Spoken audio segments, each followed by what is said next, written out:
শোনো শোনো ভক্তগণ, শোনো দিয়া মোহন, শ্রী শয়ন একাদশী ব্রতের কথা করিব বর্ণন।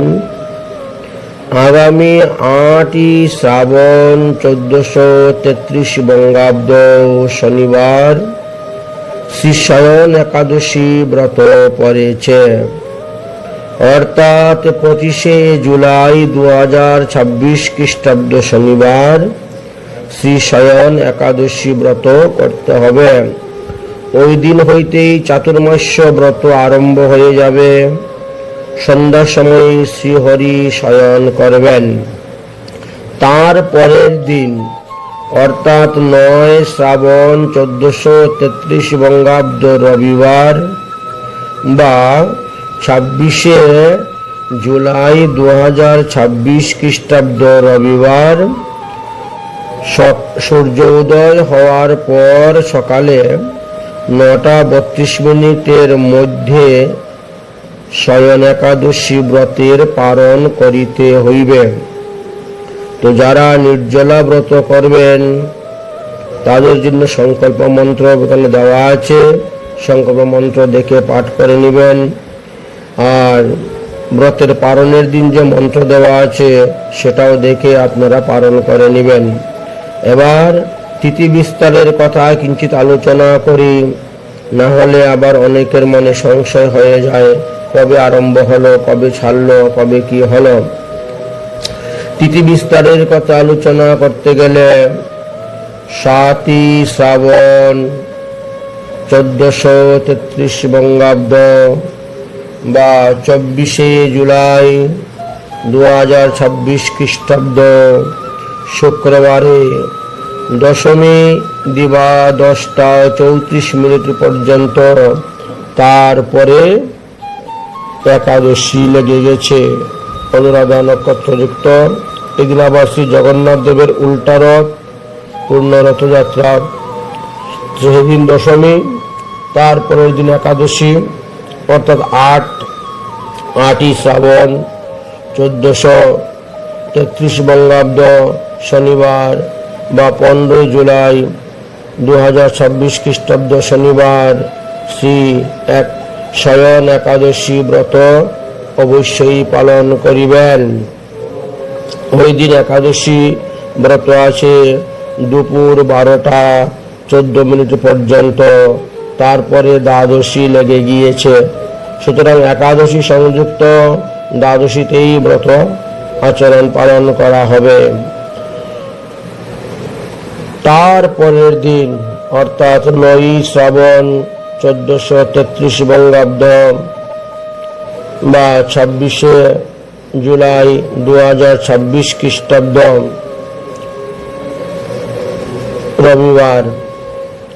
রবিবারে দ্বাদশী আছে দুপুর 2:31 পর্যন্ত, তারপরে ত্রয়োদশী লেগে গেছে। এই জন্য রবিবারে সূর্য উদয় হওয়ার পর দিবা সকাল 9:32 মধ্যে আপনারা পালন করবেন। এবার সূর্যোদয়ের কথা বলছেন। সূর্যোদয়ের সময় মধ্যরাতে সূর্যোদয় হবে 5:42, তাহলে 5:42 গতে আর 9:32 মধ্যে আপনি যখন খুশি তখন পালন করতে পারেন। 3 ঘন্টা 50 মিনিট সময় আপনি পালনের জন্য পেয়েছেন, ইচ্ছা মতো যখন খুশি তখন পালন করতে পারেন। আবার কলকাতায় সূর্যোদয় 5:07, আর পালনের টাইম তো 9:32, তাহলে এখানে পাচ্ছেন আপনি প্রায় 4 ঘন্টা 25 মিনিট।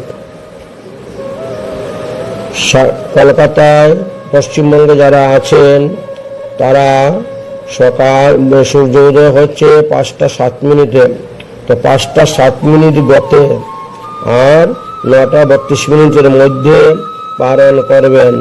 তার মানে 4 ঘন্টা 25 মিনিট সময় আপনি পালনের জন্য পাচ্ছেন। তার মধ্যে যখন সময় সুযোগ হয় আপনি পালন করবেন।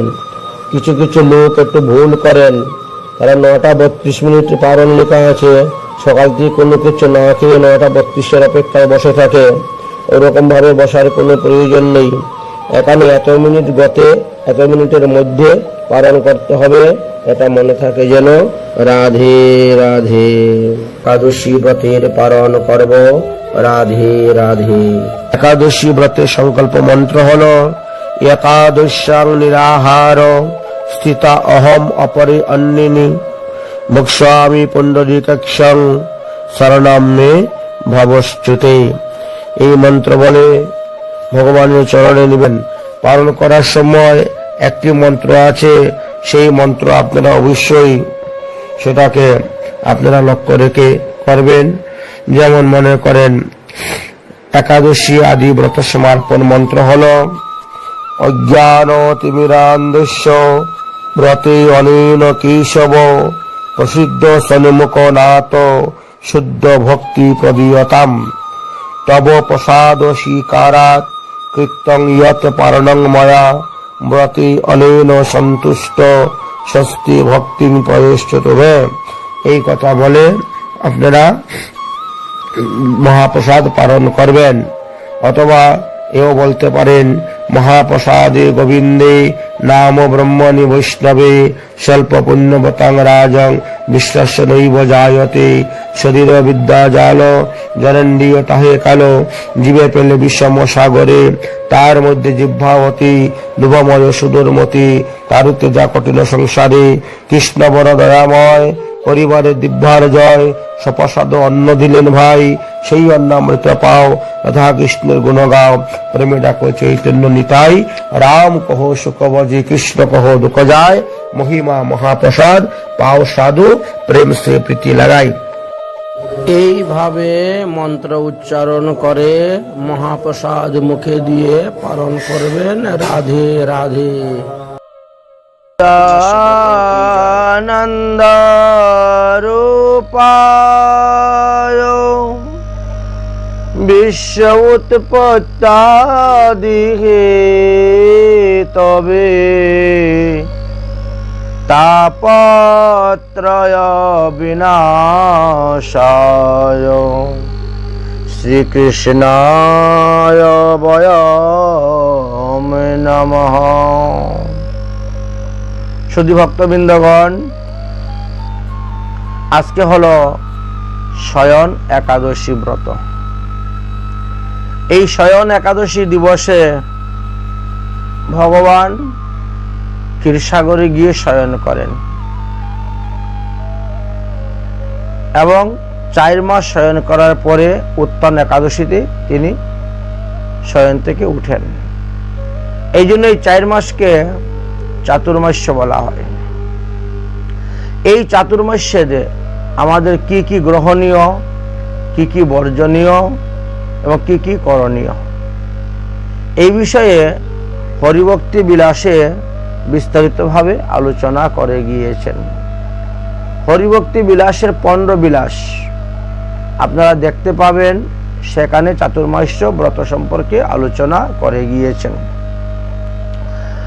তো আজকের দিবসে ক্ষীরসাগরে যেহেতু ভগবান শয়ন করেন, সেই লীলাকে অনুসরণ করে কোন কোন ভক্ত অনুকরণ করে থাকেন।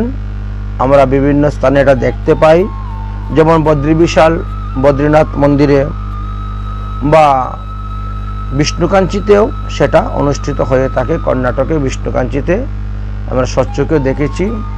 তো আজকের দিবসে সন্ধ্যা আরতি করার পর, আজকে যেটা শয়ন ক্ষীরোদ্যোগ মহোৎসব বলা হয় এটাকে, এটা একটা 12টি উৎসবের মধ্যে একটি উৎসব।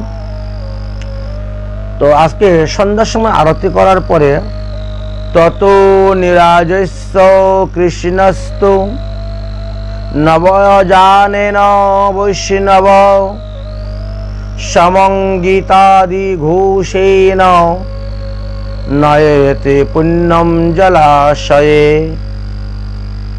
অর্থাৎ শয়ন আরতি করার পরে ভগবানকে একটা নতুন সিংহাসনের মধ্যে বসাবেন, মানে পালকির মধ্যে।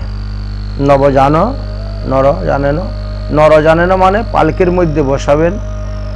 বসিয়ে একদিকে চামর করা হবে, একদিকে পাখা দিয়ে বাতাস করা হবে। এইভাবে পালকি করে ঠাকুরকে নিয়ে যেতে হবে পবিত্র একটি জলাশয় বা পবিত্র পুকুর। ঠাকুরকে শয়ন দেওয়ার জন্য সেই রকম পুকুরই তৈরি করে রাখা হয়, বিভিন্ন স্থানে আমরা দেখেছি।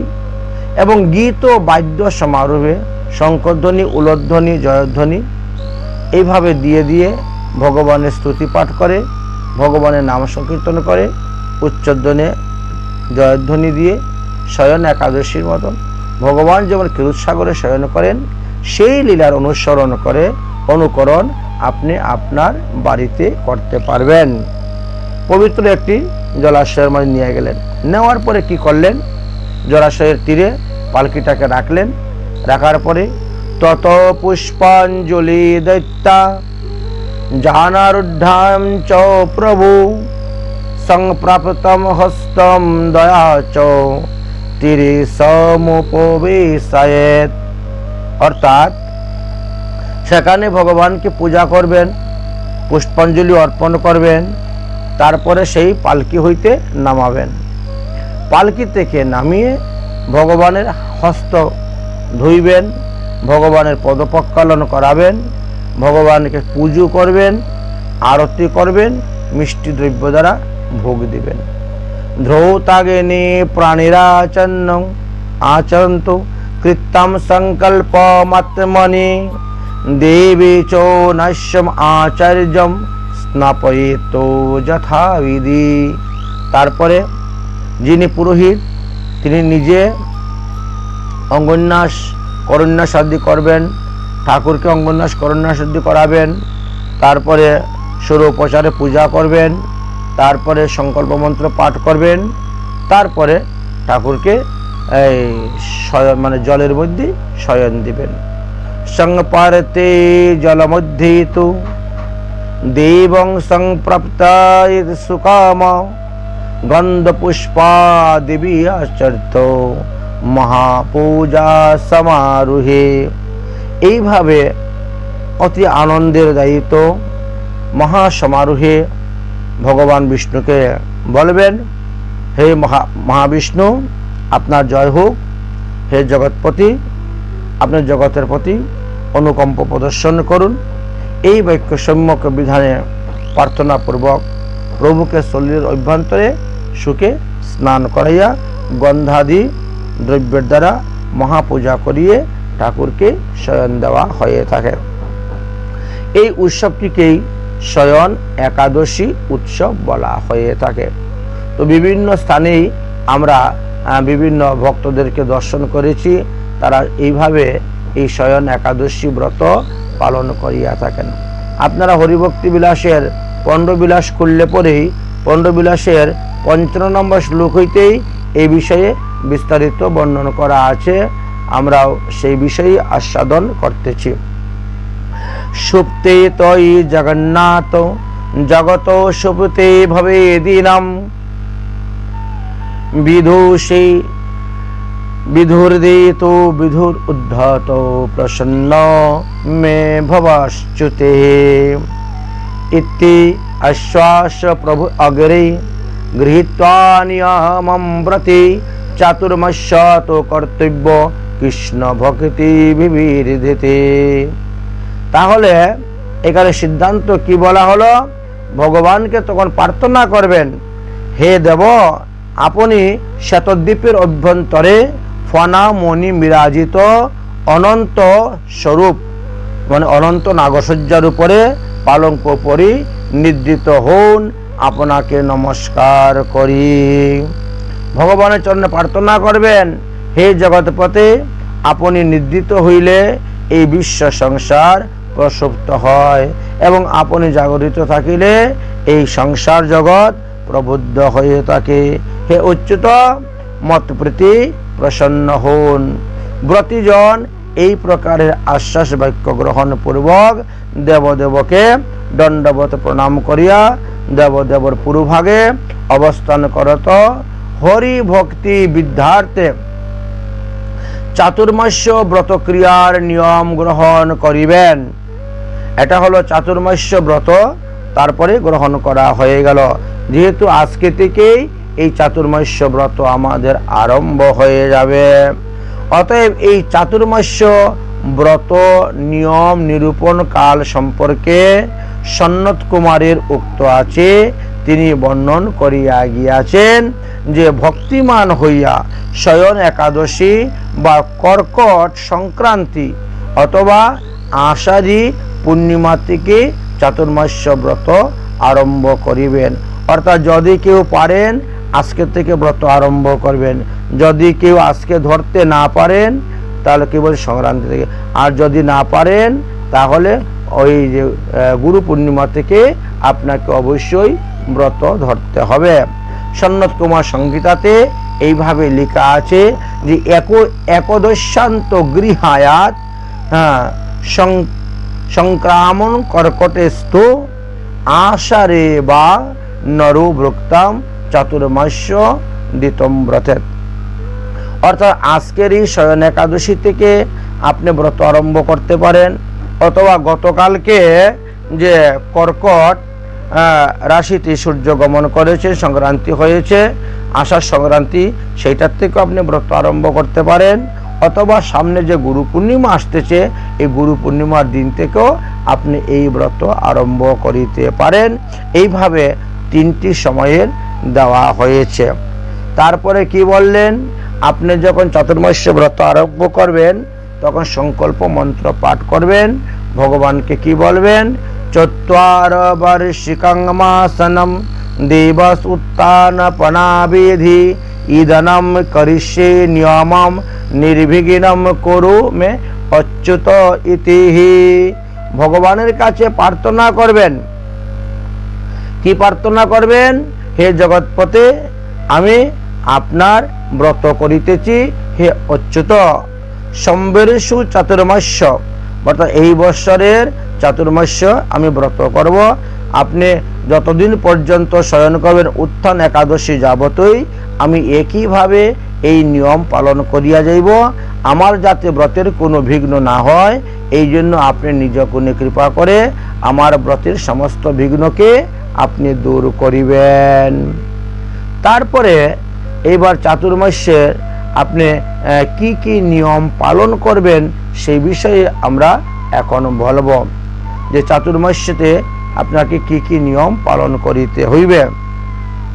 তো শাস্ত্রে কি বললেন, বলছেন যে যো বিনা নিয়মমৃত্যে ব্রতম বা জপমেব বা চাতুর্মাস্য নয়তে মূর্খম জীবনাতি মৃত হিচ। বললেন যে এই যে চাতুর্মাস্যের কথা আলোচনা করা হয়েছে, বিষ্ণু মন্ত্রে দীক্ষিত বৈষ্ণবগণ যদি এই চাতুর্মাস্য ব্রত পালন না করেন তাহলে কি হবে, বললেন যে তারা জীবিত অবস্থায় মৃত সদৃশ্য। বিষ্ণু মন্ত্রে দীক্ষা গ্রহণকারী বৈষ্ণবগণ তিনি গৃহস্থ হোক আর ত্যাগী হোক, বানপ্রস্থে হোক অথবা সন্ন্যাসী হোক, তিনাকে চাতুর্মাস্য ব্রত অবশ্যই পালন করিতে হবে, না হলে তিনি বৈষ্ণব বলেই পরিগণিত নয়। এখন চাতুর্মাস্য ব্রতেতে আমাদের কি কি বর্জনীয় এই বিষয়ে স্কন্দ পুরাণের নাগরখণ্ডতে আলোচনা করে গিয়েছেন। যদিও এটা হরিভক্তি বিলাসের 15 বিলাসের 61 নম্বর শ্লোকেতে দেওয়া আছে। শ্রাবণে বর্জয়েতে শাকং দদি ভাদ্রপদে তথা দুগ্ধম চ আশ্বিন জুষ মাসি কার্তিকের চ আমিষম তেজ্যাত। যদি বিশেষ কিছু নিয়ম করতে না পারেন, আমাদের অনেকগুলো জিনিস গ্রহণীয় আছে, অনেকগুলো জিনিস বর্জনীয় আছে, যদি সেইগুলা করতে পারেন তো অতি ভালো, আর না হলে বলছে শ্রাবণ মাসে কোনো প্রকারের শাক খাবেন না।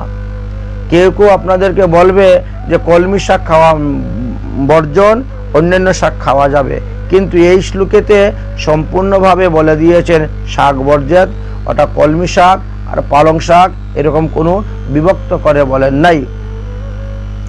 শ্রাবণে শাকবর্জয়েত, অর্থাৎ শ্রাবণ মাসে আপনি শাক গ্রহণ করিবেন না।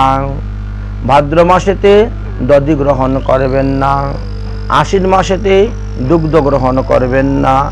কার্তিক মাসে যে সমস্ত ফল আমিষ জাতীয়, যে সমস্ত মূল অর্থাৎ আমিষ জাতীয় ফলমূল বলা হয়েছে এই কারণেই, কারণ মাটির নিচে তো অনেক কিছুই ধরে।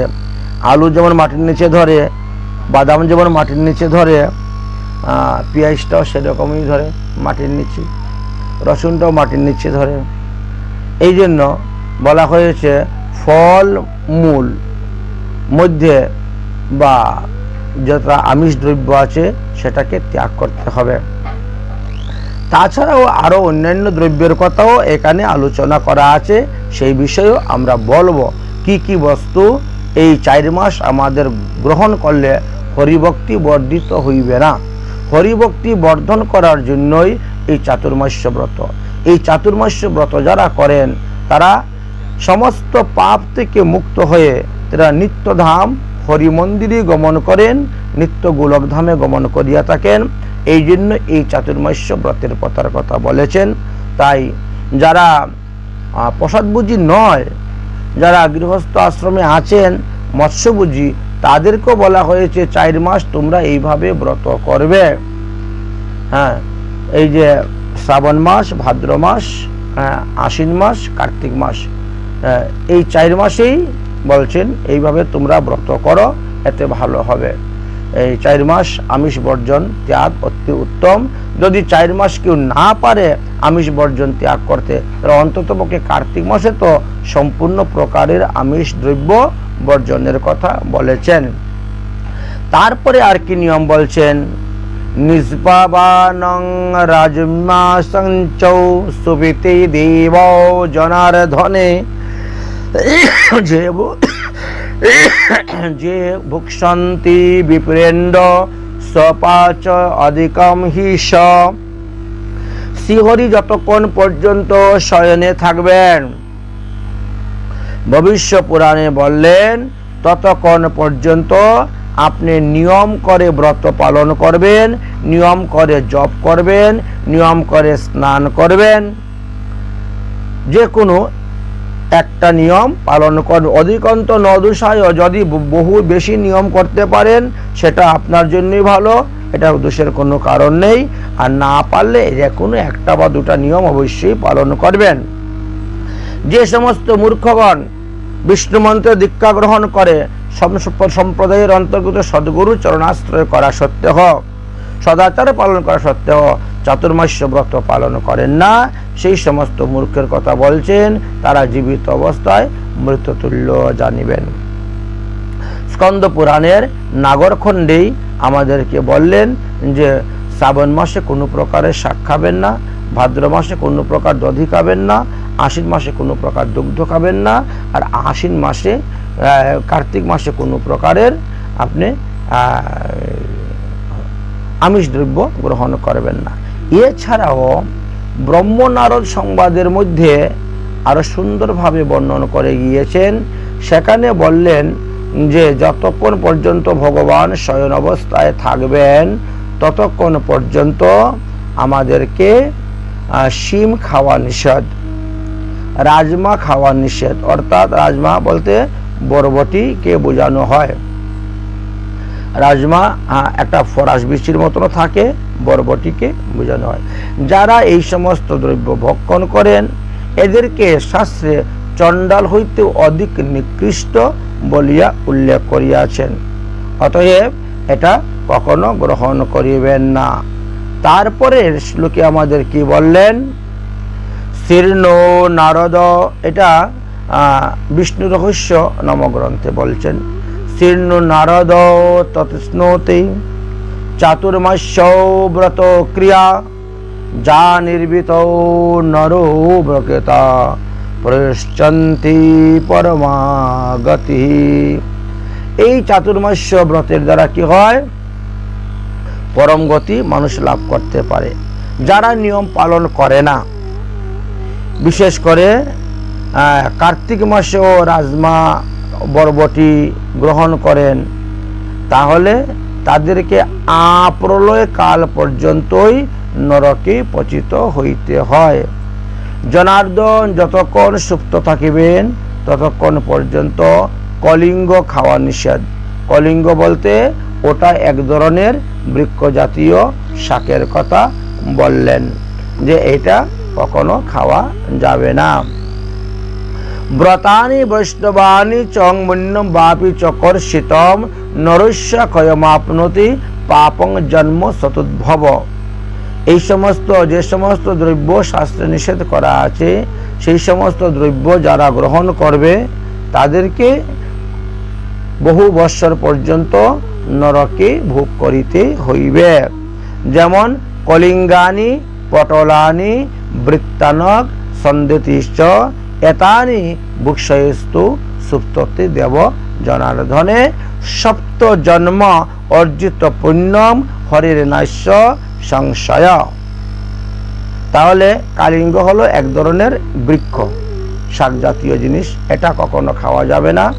তারপরে বললেন পটল খাওয়া যাবে না, তারপরে বললেন বেগুন খাওয়া যাবে না, তারপরে বললেন বাসি ভাত, এই 4 মাস খাওয়া আমাদের নিষিদ্ধ। সন্ধতি অর্থাৎ পুরা ভাত বা বাসি ভাত এইগুলা খেতে নাই। এই 4 মাসের মধ্যে এইগুলা যারা গ্রহণ করেন তাদের 7 জন্মের যত পুণ্য আছে সমস্ত পুণ্য নষ্ট হয়ে যায়। এই জন্যই এই সমস্ত দ্রব্য ভক্ষণ করা নিষিদ্ধ আছে। আরও বললেন যে চাতুর্মাস্যে উৎপন্ন হলে মনোরম ফল মূলার মধ্যে কিছু কিছু স্বীয় প্রিয় ফলগুলাও তুমি বর্জন করিবে। অত্যন্ত প্রিয় ফল যেগুলা সেগুলাকেও বর্জনের কথা বলে গিয়েছেন। এটা কোনো কোনো পুরাণেতে আলোচনা করা আছে। রুচয়েত ত্যক্ত্বা কাল লভ্য ফলমূলাদি বর্জয়েত। অনেকেরই বিভিন্ন ফলের উপরে খুব লোভ থাকে, লালসা থাকে, তো বলছেন যে সমস্ত ফল তোমার অত্যন্ত প্রিয় লোভ লালসা আছে সেইগুলাও তুমি ত্যাগ করে দিবা। ঠিক আছে, এবার করণীয় কি? জপ হোম আদি অনুষ্ঠানম নাম সংকীর্তন তথা সকৃতি পার্থয় দেবং গৃহোত্তম নিয়মম বুধ। তাহলে জপের সংখ্যা আপনি বেশি পরিমাণে করবেন। চাতুর্মাস্যের এটাই আমাদেরকে সিদ্ধান্ত দিলেন। চাতুর্মাস্য উৎপন্ন হইলে পরে সুধী ভক্তগণ তারা কি করবেন? বেশি পরিমাণে জপ করবেন, হরিনাম সংকীর্তন, বেশি পরিমাণে হোম করবেন, বেশি পরিমাণে নাম সংকীর্তন করবেন উচ্চস্বরে। তারপরে বললেন প্রভুর নিকটে নানাভাবে কাতর হয়ে প্রার্থনা করবেন, দৈন্যভাবে দীনতার সহিত ভগবানকে প্রার্থনা করবেন। হে ভগবান, ভবদীয় পুরভাগে এই ব্রত গ্রহণ করিলাম। হে বিষ্ণু, তদীয় প্রসাদে ইহা যেন নির্বিঘ্নে সুসম্পন্ন হয়। হে প্রভু, হে জনার্দন, ব্রত গ্রহণ পূর্বক মৃত্যু হইল আপনার অনুগ্রহে উহা সুসিক্ত হইবে। একথা তো জীব সত্য। এইবার বিষ্ণু রহস্য গ্রন্থে ব্রহ্ম নারদ পুরাণেতে এই চাতুর্মাস্য ব্রতে আমাদের কি কি পালন করতে হবে, কি কি করণীয়, কি কি অকরণীয়, এই বিষয়ে আরো সুন্দরভাবে বিস্তার করে গিয়েছেন। বললেন যে ব্রহ্মা দেবর্ষি নারদকে বলছেন যে সম্যক প্রকারে চাতুর্মাস্য ব্রতের ক্রিয়া সম্পূর্ণ করিতে হইবে। একই নিয়মেই চাতুর্মাস্য আমাদেরকে যাপন করতে হবে। ভক্তি সহকারে ওই সমস্ত ক্রিয়া সম্পাদন করিলে পরম গতি লাভ করা যাবে, অর্থাৎ ভগবানের নিত্যধামে আপনি যেতে পারবেন। মনে মনেও এই সকল বৈষ্ণব্রত অনুষ্ঠানের বাসনা করিলে 100 জন্মার্জিত সমস্ত পাতক দূরীভূত হয়ে যায়। আপনি মনে মনে সংকল্প নিয়েছেন যে আমি চাতুর্মাস্য ব্রতেতে এই নিয়ম পালন করে যাব। এখন যদি দৈব যুগে শারীরিক অসুস্থতার কারণে আপনি সম্পূর্ণভাবে 4 মাস ব্রত করতে নাও পারেন, বলছেন তথাপিও আপনি ব্রতের ফল লাভ করতে পারবেন, যেহেতু এটা কলিযুগ। আর এই কলিযুগে এই একটা বিশেষ নিয়ম, বিশেষ বিধান। কলির 1000টা গুণ দোষ থাকলেও এটা হলো কলির একটা মহান গুণ। যারা একটা বা দুটা নিয়ম পালন করেও চাতুর্মাস্য কাটাতে পারবেন, তাদেরকে 100 জন্মের সমস্ত পাপ দূরীভূত হয়ে যাবে। ভগবান তাদের 100 জন্মের পাপকে মার্জন করে দিবেন। এক ভক্ত শান্ত নিত্যক্রিয়া এবং দৃঢ়ব্রত হইয়া চতুর্মাস্য জনার্দনে অর্চনা করিলে হরিধাম লাভ করা যায়। এক ভক্ত মানে একা আপনি থাকবেন, আপনি একা থাকবেন, শান্ত, কারোর সঙ্গে ঝগড়াঝাটি করবেন না, কারোর সঙ্গে উচ্চ নিচু কথা বলবেন না। নিত্য স্নাতা, প্রতিদিন একই নিয়মে আপনি স্নান করবেন। দৃঢ়ব্রতা, যে সমস্ত ব্রতের নিয়ম পালন করতেছেন একই নিয়মে পালন করে যাবেন। এই 4 মাস যদি কেউ এইভাবে করতে পারেন, তাহলে তিনি সমস্ত পাপ থেকে মুক্ত হয়ে হরিধামে গমন করবেন। তাহলে বৎসরের 4 মাস ভগবান জলের মধ্যে শয়ন করেন। আর সেই বৎসরের 4 মাস যারা একাদশী চতুর্মাস্য ব্রত পালন করবেন, তারা ভগবান শ্রীহরির পূজা করাবেন এবং নিজেরাও ভূতলে শয়ন করিবেন। এই 4 মাস ভূতলে শয়নের বিধানের কথা বলা আছে। অতএব আপনি 4 মাস নিজেও ভূতলে শয়ন করবেন, মানে মাটিতে আপনি বিছনা পেতে শয়ন করবেন, খাট পালঙ্কের মধ্যে আপনি শয়ন করবেন না। চাতুর্মাস্য বার্ষিকানাং মাসানং দেবকতং বিধিং স্ত্রী বা নরু বা মদ্ভক্তং ধর্মস্য স দৃঢ়ব্রতা গৃহায় আন্তিম অনেতানং দন্ত ধাবন পূর্বকম তেষাং ফলানি বক্ষ্যামি তত্ত্ব কর্তব্য পৃথক পৃথক। এইবার বলছেন যে ব্রতের কিছু পৃথক পৃথক ভাবে নিয়মের কথাই বলা হয়ে থাকবে। এই ব্রতের দ্বারা বৈষ্ণব ধাম অর্থাৎ হরিধাম প্রাপ্ত হতে পারবেন। এই ব্রতের দ্বারা চান্দ্রায়ণ, পাশ্চিত্র আদি আপনার হয়ে যাবে। তাই ভবিষ্য পুরাণে ভগবান এবং যুধিষ্ঠির সংবাদে লেখা আছে, সে পুরুষ হোক আর নারী হোক, কি নর কি নারী, যে কেউ হোক না কেন ধর্মাত্মা, তিনি মদভক্তিনিষ্ঠ, ভগবানের ভক্তনিষ্ঠ হয়ে দৃঢ়ব্রতা হয়ে তিনি শয়ন একাদশী থেকে উত্থান একাদশী পর্যন্ত এই 4 মাস তিনি কি কি নিয়ম পালন করতে পারেন। দন্তধাবন আনতে এই সমস্ত নিয়ম ধারণ করিবেন। যে ব্যক্তি এই সমস্ত নিয়ম ধারণ করেন, সে ওই নিয়মের যে যে ফল আছে সেই ফল তিনি প্রাপ্ত হইবেন। এবং তাহার পৃথক পৃথক ফলের কারণে আমরা পৃথক পৃথকভাবে বর্ণন করতেছি। চাতুর্মাস্যের নিয়ম ধারণ পূর্বক যারা ব্রত করবেন, তারা সামুদ্রিক লবণ খাবেন না। অর্থাৎ সমুদ্র থেকে যে সমস্ত লবণ উৎপন্ন হয় সেটা খাওয়া যাবে না। তবে আপনি সন্দুক লবণ ব্যবহার করতে পারেন, কারণ সন্দুক লবণ একটা পাথর থেকে তৈরি হয়। এটা পাথরের লবণ, সেই পাহাড়ের মধ্যে যে পাথর আছে সেই পাথরটাকে ভেঙে সেটার থেকে লবণ হয়। এই জন্য সামুদ্রিক লবণ ত্যাগ করিবেন এবং আপনি সন্দুক লবণ ব্যবহার করবেন। যদি কেউ সামুদ্রিক লবণ ত্যাগ করেন, তাহলে কি হইবে? তিনার কণ্ঠস্বর ভালো হইবে, সুমধুর কণ্ঠস্বর লাভ হইবে। একদিকে ভক্তি লাভ হচ্ছে এবং অন্যদিকে জাগতিক জগতে আপনি কি কি লাভ করতে পারছেন সেটা দেখানো হচ্ছে। এই 1 মাস যদি কেউ সরিষার তেল ব্যবহার ত্যাগ করে দেন, তাহলে তিনি সুসন্ততি লাভ করবেন, মানে তার বংশে পুত্র সন্তান অনেক উৎপন্ন হইবে। এই জন্য এই চাতুর্মাস্য হয়তো ঘি ব্যবহার করতে হবে, না হলে সূর্যমুখী তেল ব্যবহার করতে হবে। সেখানে সাদা তেল বা সয়াবিন তেলও ব্যবহার করা যাবে না, একমাত্র ঘি অথবা সূর্যমুখী তেল ব্যবহার করা যাবে। হে পাত্র, তৈলাঙ্গ ত্যাগ অর্থাৎ দেহের মধ্যে, তাহলে আচ্ছা, ওই সরিষার তেল খাওয়া ত্যাগ করলে কি হবে? সরিষার তেল বা রিফাইন সাদা তেল খাওয়া ত্যাগ করলে কি হবে না, আপনি সন্ততি লাভ করতে পারবেন, অনেক সুখ লাভ করতে পারবেন, বহু সম্পদ লাভ করতে পারবেন, বহু সুখ লাভ করতে পারবেন, এমনকি পুত্র সন্তান আদিও লাভ করতে পারবেন। দেহের মধ্যে সরিষার তেল মর্দন করা যদি ত্যাগ করে দেওয়া হয় 4 মাস, তাহলে দেহ আরো সুন্দরতা বাড়বে, আরো উজ্জ্বলতা বাড়বে। পক্ষ তেল বর্জন করিলে, পক্ষ তেল বলতে এখানে নারকেল তেলের কথা বলা হয়েছে, নারকেল তেলের কথা বলা হয়েছে। সেই নারকেল তেলও যদি গায়ের মধ্যে ব্যবহার করা আপনি বন্ধ করেন, তাহলে অরাতি নির্মূল হয়ে যায়, মানে আপনার শত্রুগণ নির্মূল হয়ে যাবে। এবার বললেন আরেকটা তেল হয়, এটাকে মধুকো তেল বলা হয়, অর্থাৎ মহুয়া জাতীয় ফল থেকে এই তেল তৈরি হয়। মহুয়া গাছের ফুল আমরা শুনেছি, সেটা খেলে মত্ততা আসে বা এর থেকে মদ তৈরি করা হয়, তাই এটাকে মধুকো তৈল বলা হয়েছে।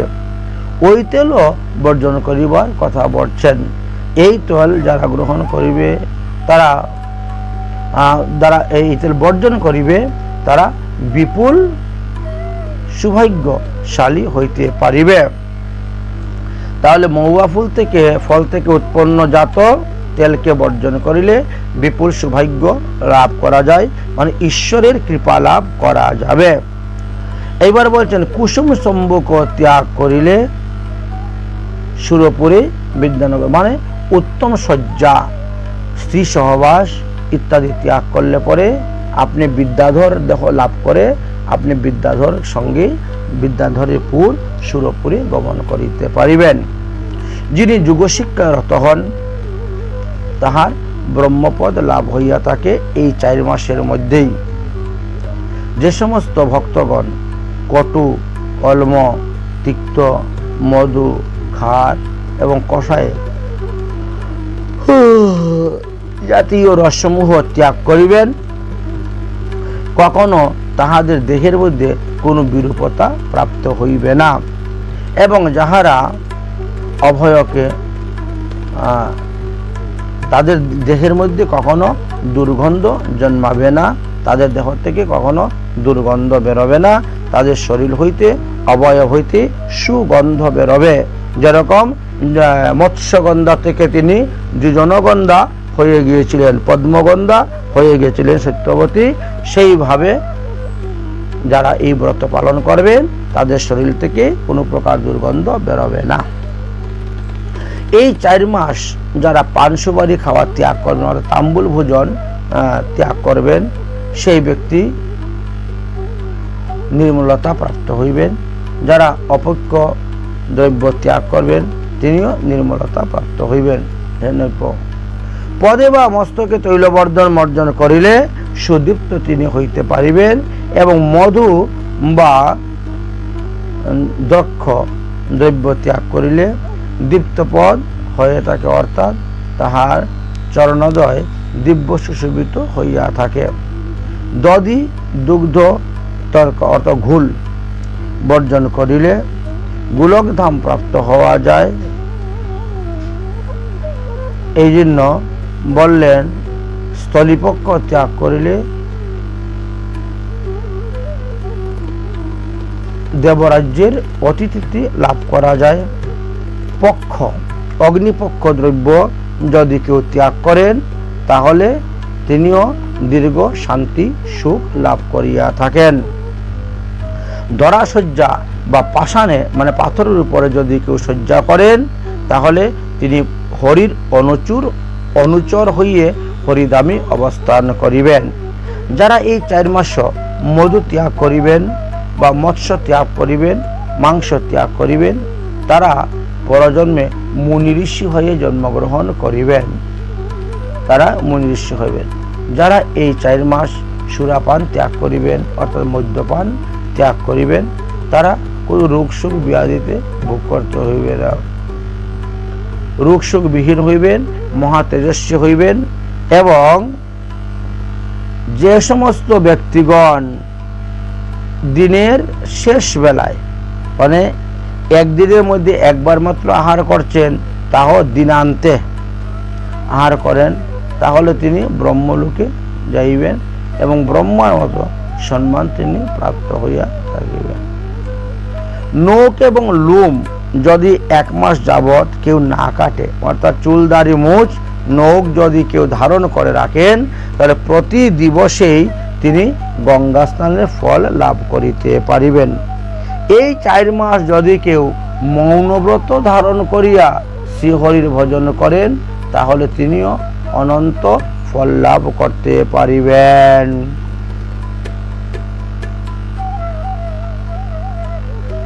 অনন্ত ফল তিনি লাভ করতে পারবেন। তো এইভাবে কোন কোন দ্রব্য আমরা বর্জন করলে আমরা কতটুকু ফল লাভ করতে পারবো, কোন কোন দ্রব্য গ্রহণে আমরা কতটুকু লাভ করতে পারবো, এই সম্পর্কে হলি ভক্তি বিলাসে আমাদেরকে সুন্দর দৃষ্টান্ত দিয়েছেন। পাদাভি বন্ধনা দীক্ষং ভবেদম গোদানম ফলম বিষ্ণু পাদাবজ স্পর্শায়ত কৃতকৃতি ভবেত নর।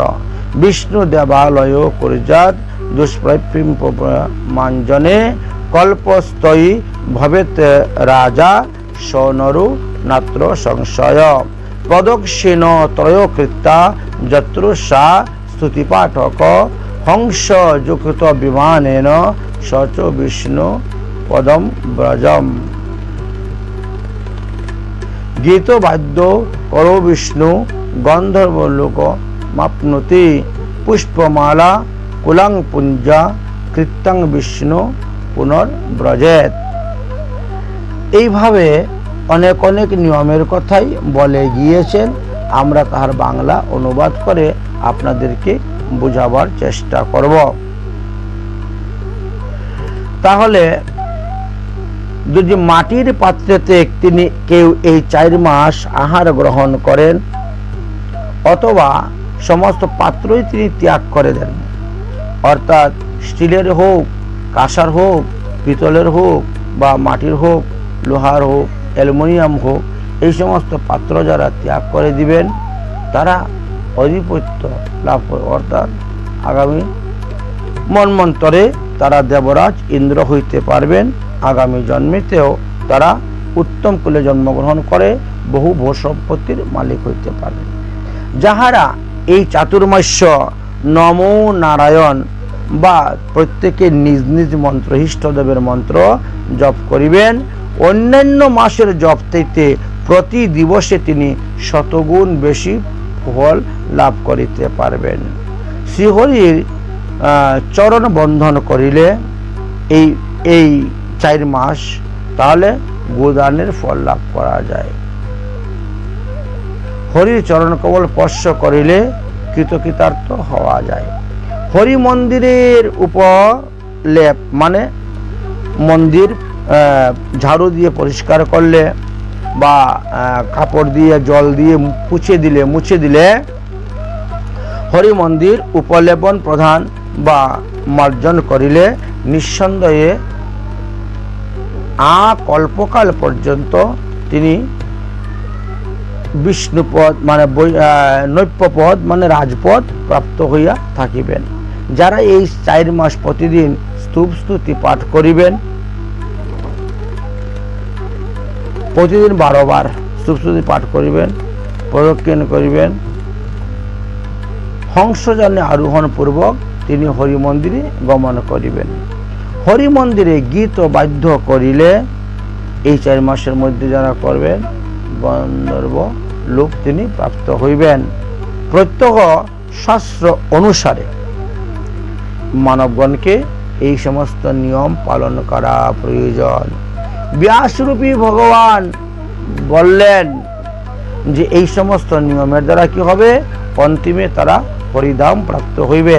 এখনই তাদের জন্য ভগবান বিশ্বকর্মার দ্বারা বাড়িঘর তৈরি করে রেখে দিয়েছেন।